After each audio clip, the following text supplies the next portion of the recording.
stepmother demanded I pay rent for living in my own house, while her kids lived there for free. When I refused, she tried to get my dad to kick me out. But when I revealed the truth about who actually owns the house, everything changed. I've lived with my dad for as long as I can remember. Mom died when I was really young, I was barely 4 years old. The house we lived in belonged to my grandparents, Mom's parents. After Mom died, Dad didn't date for a long time. Sure, there were a few women here and there when I was around 12, but nothing serious. Just coffee dates and occasional dinners out, while I stayed with a babysitter. None of them ever came to our house, and Dad never seemed particularly excited about any of them. Everything changed when I turned 14. By then both my grandparents had passed away too, and it was just Dad and me in that big house. That's when he met Sandra. "Ruby honey, I want you to meet someone special," Dad said one evening. He had this nervous smile on his face that I'd never seen before. "This is Sandra." Sandra was tall and elegant, with perfectly styled blonde hair and manicured nails. But what caught my attention were the two people standing behind her. "These are my children," Sandra said with a practiced smile. "James is in his first year of college, and this is Melissa. She's 16. James barely looked at me, too busy texting on his phone. Melissa, though, she made eye contact all right. Later that same day, she cornered me in the kitchen. "Look," she said, crossing her arms. "Just because our parents are dating, doesn't make us sisters or friends or whatever. Let's keep our distance, okay?" Things moved fast after that. Within 6 months, Dad and Sandra were married, and they all moved into our house. It was weird how quickly our spacious home suddenly felt cramped. James took over the guest room, Melissa got the study that we converted into a bedroom, and Sandra's stuff seemed to multiply overnight, filling every available space. The bathroom situation became a nightmare. Either Sandra was in there doing her hour-long beauty routine, or Melissa was hogging it for her endless selfie sessions. I started waking up an hour earlier, just to make sure I could shower before school. But I didn't complain. Not when I saw how Dad's face lit up every time Sandra walked into the room, not when he started humming while making breakfast, or when he actually started leaving work on time to have dinner with all of us. He was happy, really, genuinely happy, for the first time since Mom died. Everything changed when Dad got his big promotion. He came home one evening, practically bouncing with excitement, his tie loose around his neck, and a huge grin on his face. "Regional Sales Director," he announced during dinner. "Can you believe it?" Sandra immediately started talking about buying a new car and renovating the kitchen, but I was stuck on the part where Dad mentioned extensive travel. Turned out, extensive meant he'd be gone for weeks at a time, sometimes even a month. The first time Dad left for a business trip, the change in Sandra was like a switch being flipped. The moment his car pulled out of the driveway, she turned to me with this look I'd never seen before. "Ruby," she said, her voice stern, "we need to establish some ground rules while your father is away." Those ground rules turned out to be a long list of chores and restrictions. I had to be home by 4:30 p.m. sharp, no exceptions, not even for study groups or school activities. "But I have volleyball practice on Thursdays," I protested. "Then you'll have to quit," Sandra replied without missing a beat. "Someone needs to help with dinner and housework." The first few days were rough. I'd rush home from school, barely having time to catch my breath before Sandra started barking orders. "The floors need mopping, Ruby. These windows are filthy, Ruby. Start chopping the vegetables for dinner, Ruby." Meanwhile, Melissa would sprawl on the couch, phone in hand, giggling at whatever her latest boyfriend had texted. James was rarely home, but when he was, he'd leave his dishes in the sink and his laundry for someone else to do. One evening, while scrubbing pots as Melissa watched TikTok videos at full volume, I finally spoke up. "Why doesn't Melissa have to help with any of this?" Sandra's head snapped up from her magazine. "Melissa needs to focus on her college preparations. She can't waste time on housework." "But she's just what?" Sandra's voice had that dangerous edge to it. I glanced at Melissa, who was now filming herself doing some dance trend, definitely not studying. "Nothing," I mumbled, turning back to the dishes. The worst part wasn't even the endless chores or the unfair treatment. It was how Sandra would completely transform whenever Dad called or came home. She'd put on this exhausted act, slumping in her chair and sighing dramatically. "Oh honey, you have no idea how hard it's been," she'd say when Dad walked through the door. "Managing the house all by myself, taking care of everything." And Dad, sweet, oblivious Dad, would kiss her forehead and pull out some gift he'd bought during his trip. A designer handbag, expensive perfume or jewelry, that probably cost more than all my belongings combined. "You're such a trooper," he'd say while she preened and showed off her latest present to Melissa. I'd stand there in the background, my hands raw from cleaning, homework still waiting to be done, watching this performance play out. Sometimes I caught Melissa smirking at me from behind her phone, but I kept my mouth shut. What was the point of saying anything? Dad was happy, successful and in love. The years crawled by, and before I knew it, I was in my senior year of high school. James had graduated college 2 years ago, but was still living at home, claiming he was looking for the right opportunity. Mostly. This meant playing video games in his room, and occasionally going on interviews that mysteriously never worked out. Melissa was in her 3rd year at the local college, which meant she too was still at home, maintaining her reign over the bathroom, and continuing her tradition of never lifting a finger to help. My 18th birthday came around in early spring. I didn't expect much. Sandra had made it clear that excessive celebration wasn't necessary. We'll just have a small family dinner, she announced, not bothering to look up from her phone. No need to waste money on a big party. I tried not to think about Melissa's 18th birthday 2 years ago. That had been a whole different story: a rented venue, professional catering, a DJ, and about 100 guests. Sandra had spent weeks planning it, making sure every detail was perfect. Dad was home for my birthday dinner, at least, though he left for another business trip the next day. Sorry, princess, he said, hugging me goodbye. Duty calls. We'll celebrate properly when I get back. I focused on graduation prep after that, finalizing college applications, ordering my cap and gown, the usual senior year stuff. Everything seemed normal until that dinner about a week after Dad left. We were all sitting around the table, me, Sandra, James, and Melissa. I was pushing my peas around my plate, trying to tune out Melissa's endless chatter about her latest drama with her boyfriend, when Sandra cleared her throat. Ruby, she said, folding her hands on the table. We need to have a serious conversation. I perked up, thinking maybe she wanted to discuss college plans. I'd been avoiding the topic with her, but maybe she was finally showing some interest in my future. Now that you're 18, she continued, her voice syrupy sweet, you're legally an adult, and adults have responsibilities. Starting next month, you'll need to pay rent. $500 per month seems fair. I literally choked on my mouthful of food. James thumped me on the back, looking amused. I looked around the table. James and Melissa were both smirking, clearly enjoying the show. And what happens if I can't pay? I asked, trying to keep my voice steady. Refused, she tried to get my dad to kick me out. But when I revealed the truth about who actually owns the house, everything changed. Sandra's smile widened. Well, then you'll need to find somewhere else to live, won't you? We can't have freeloaders in this house. I sat at the dinner table, my food now completely cold, as Sandra's words hung in the air.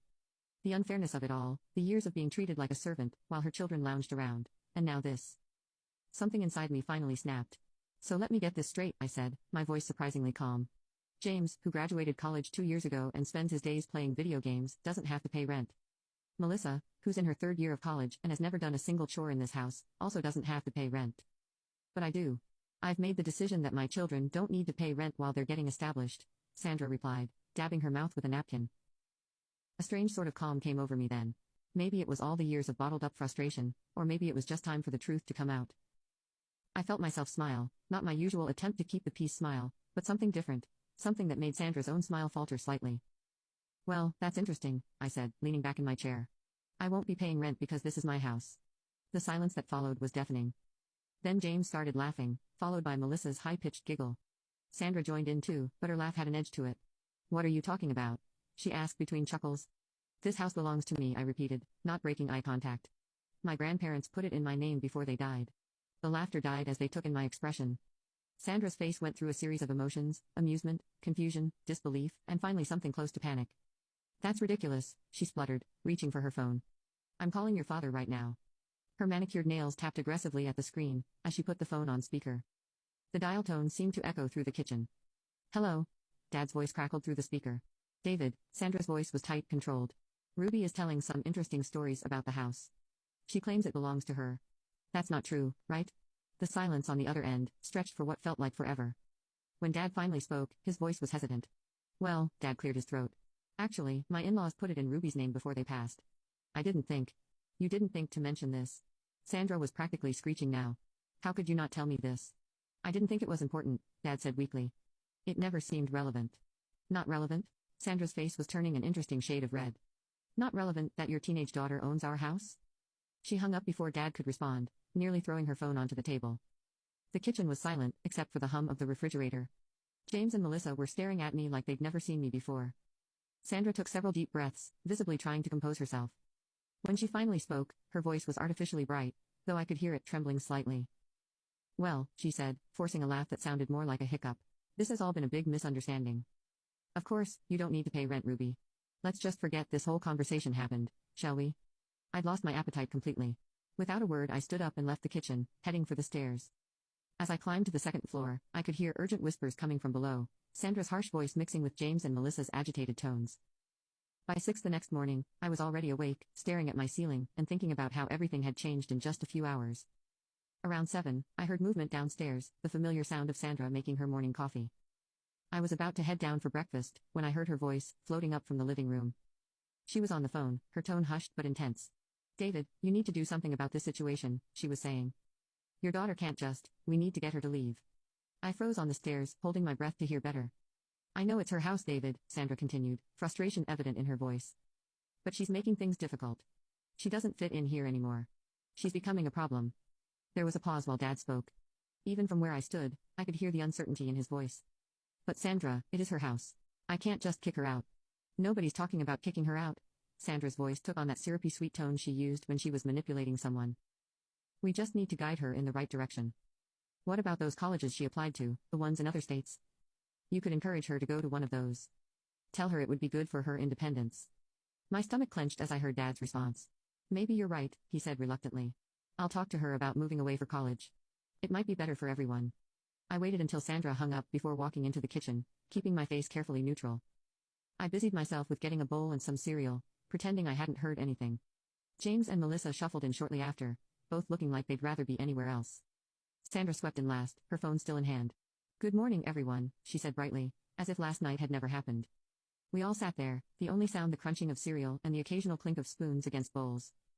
Then, as casually as if I were commenting on the weather, I said, by the way, starting next month, you'll all need to start paying rent. Sandra's piece of toast stopped halfway to her mouth. James dropped his phone into his cereal bowl. Melissa's spoon clattered against her bowl. Excuse me, Sandra's voice was barely a whisper. Rent, I repeated, taking another bite of my cereal. I'm thinking $500 per person seems fair. That's what adults do, right? They pay their own way. Sandra's face had gone pale, then red. She coughed, clearly having inhaled some of her coffee. You can't be serious. Oh, I'm very serious. But we're family, Sandra sputtered, her composure cracking. Family doesn't charge family rent. That's not how things work. Wasn't it you who just yesterday demanded that I pay rent? I asked, still maintaining my calm demeanor as I stirred my cereal. Sandra's face flushed. She set her coffee cup down with a sharp click against the table. That was different. I was trying to teach you about financial literacy, to prepare you for the real world. I couldn't help but laugh at that. Financial literacy? The real world? That's interesting coming from someone who's been living rent-free in someone else's house for 4 years now. Listen here, James started, but I cut him off. No, you listen, you graduated college 2 years ago. You don't have a job. You spend all day playing video games and eating food that I help pay for with my part-time job. Maybe it's time for you to learn about financial literacy too. I turned to Melissa. And you, when was the last time you even did your own laundry? How dare you, Sandra's voice was rising. After everything I've done for this family. What exactly have you done, I asked, genuinely curious. Made me do all the housework while your kids did nothing. Tried to charge me rent for my own house. Plotted with Dad this morning to try to get rid of me. Her eyes widened. You were listening? I heard everything, I confirmed, pushing my bowl away. And you know what? Maybe you're right. Maybe it is time for some changes around here. So here are your options, either start paying rent, all of you, or find somewhere else to live. Sandra's face turned an alarming shade of red.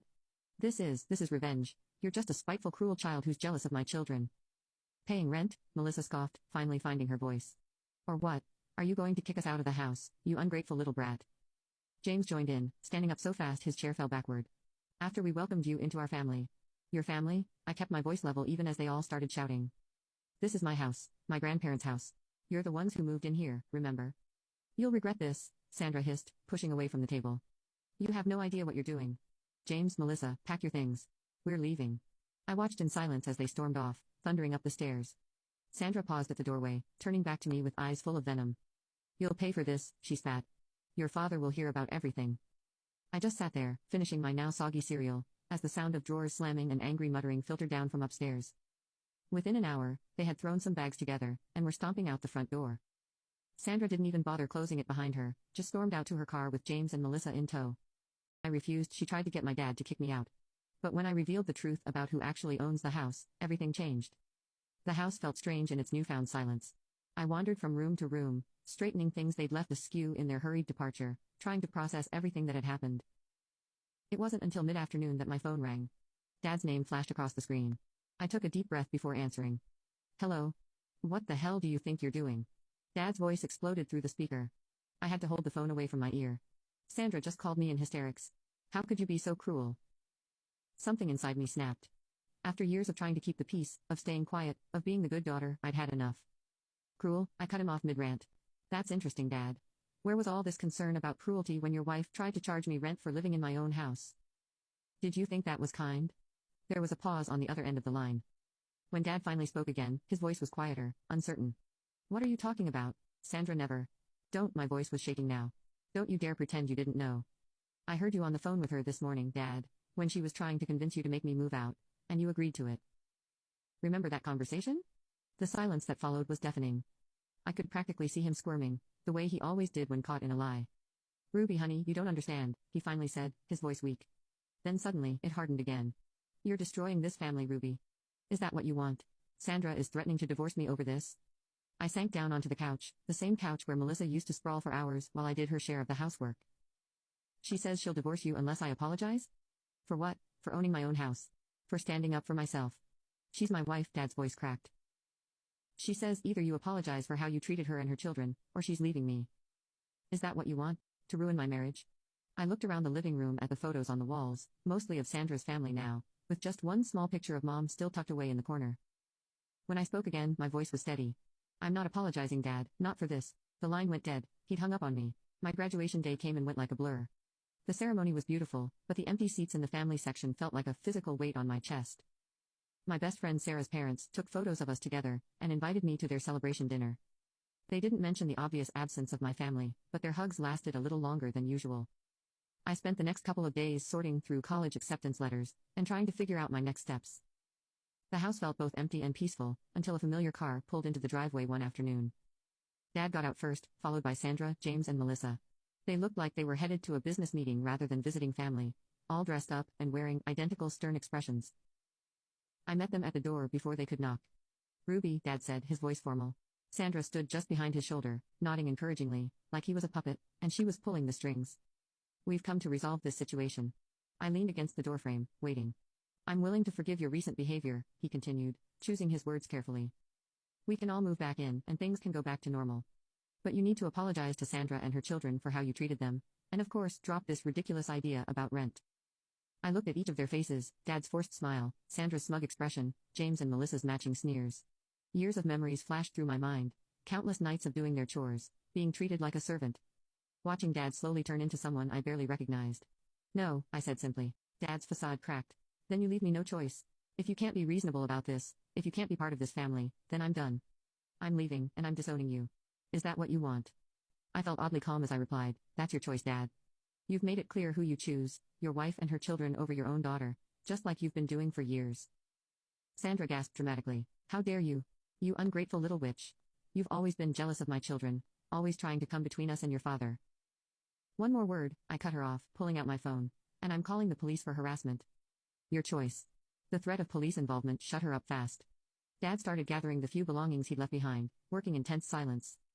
No one spoke as he packed his things into boxes, as he carried them to the car, as he made his final trip through the house where he'd raised me.